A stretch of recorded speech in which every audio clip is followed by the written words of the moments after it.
in the name of Allah, the Gracious, the Merciful. O Prophet! If any of you divorce women, divorce them during their period of purity, and calculate their term. And be pious before Allah, your Lord. And do not evict them from their homes, nor shall they leave, unless they have committed a proven adultery. These are the limits of Allah. Whoever oversteps Allah's limits has wronged his own soul. You never know, Allah may afterwards bring about a new situation. Once they have reached their term, either attain them honorably, or separate from them honorably. And call to witness 2 just people from among you, and give upright testimony for Allah. By that is exhorted whoever believes in Allah and the last day. And whoever fears Allah, He will make a way out for him.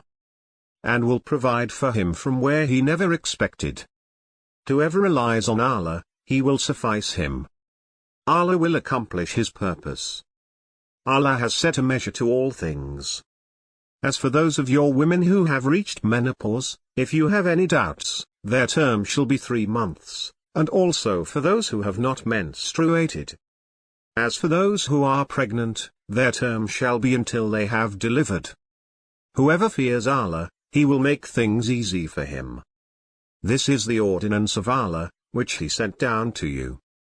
Whoever fears Allah, He will remit his sins, and will amplify His reward.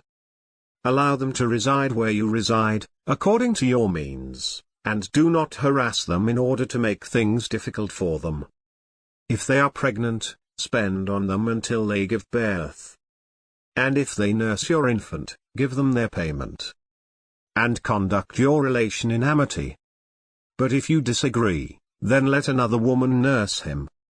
The wealthy shall spend according to his means, and he whose resources are restricted shall spend according to what Allah has given him. Allah never burdens a soul beyond what He has given it. Allah will bring ease after hardship. How many a town defied the command of its Lord and His messengers? So we held it strictly accountable, and we punished it with a dreadful punishment. It tasted the result of its decisions, and the outcome of its decisions was perdition. Allah has prepared for them a severe retribution. So beware of Allah, O you who possess intellect and have faith. Allah has sent down to you a reminder. A messenger who recites to you Allah's verses, clear and distinct, that he may bring those who believe and work righteousness from darkness into light. Whoever believes in Allah and acts with integrity, He will admit him into gardens beneath which rivers flow, therein to abide forever. Allah has given him an excellent provision. Allah is He who created 7 heavens, and their like of earth. The command descends through them, so that you may know that Allah is capable of everything, and that Allah encompasses everything in knowledge.